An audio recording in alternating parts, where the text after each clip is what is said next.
कश्मीरी पंडितों पर supreme court से बहुत बड़ी खबर सामने आई है, जहां फैक्ट फाइंडिंग कमेटी बनाने की बात कही गई है।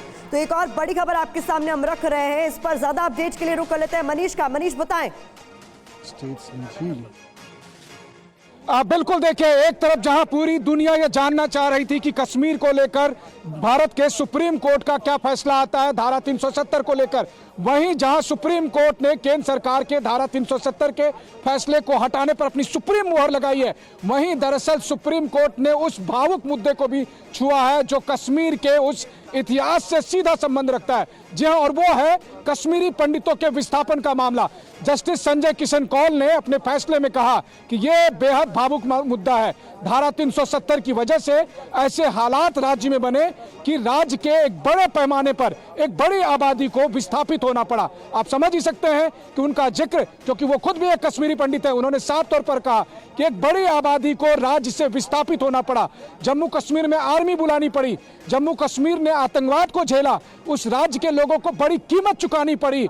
इसीलिए आज की तारीख में यह जरूरत है कि उन लोगों के लिए हीलिंग प्रोसेस शुरू किया जाए। जो पीढ़ी दर पीढ़ी कश्मीरी पंडित लगातार उस वेदना को झेल रहे हैं, उसको अब हील करने की जरूरत है। और इसीलिए सुप्रीम कोर्ट ने केंद्र सरकार से कहा है कि एक फैक्ट फाइंडिंग कमेटी बनाई जाए, एक फैक्ट फाइंडिंग कमेटी जो इस बात की जांच करे कि किन हालात में कश्मीरी पंडितों का विस्थापन हुआ, किन हालात में उन्हें देश में अलग अलग जगह पर दर बदर ठोकरें खाकर जीना पड़ा, किन हालात में वो रहे, उनके साथ क्या हुआ, उनके साथ क्या बीता, ये बात भी अब सामने आनी चाहिए। तो यानी 370 को हटाने पर अदालती मुहर लगी। अब आगे क्या होगा, देश में जम्मू कश्मीर में चुनाव होगा, जम्मू कश्मीर एक बार फिर से राज्य बनेगा। हालात की बात और आज के हाथ के लिए, आज के हालात को देखते हुए चुनाव के लिए कितना है तैयार राजेश जोशी सर, यही इस वक्त का सबसे बड़ा सवाल है। क्योंकि ना सिर्फ महत्वपूर्ण यह है कि आज के इस बड़े फैसले में संवेदनशील हालात को देखते हुए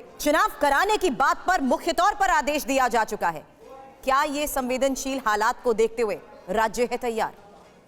देखिए, संवेदनशील तो वो ये मुद्दा है ही है। और आप उस दिन को याद कीजिए जब केंद्र सरकार ने जम्मू कश्मीर में अमरनाथ के जो यात्री थे उनसे कहा कि यहाँ पर सिक्योरिटी का कुछ इश्यू है, उधर रातों रात उनको हटाया और अगले दिन जो है ये घोषणा हो गई कि वहाँ पर 370 नहीं रहेगा। और उसके बाद पूरी तरह से इंटरनेट बंद कर दिया गया, बहुत सारे सिक्योरिटी के इश्यूज थे उनको हैंडल किया गया। अब अगर चुनाव का की घोषणा होती है तो चुनाव ओपन में होगा।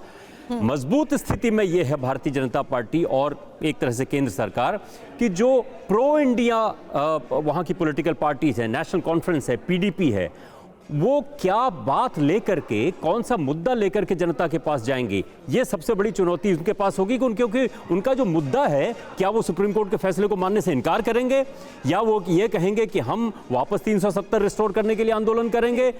ये बड़ी पेचीदा स्थिति उनके लिए पैदा हो गई है।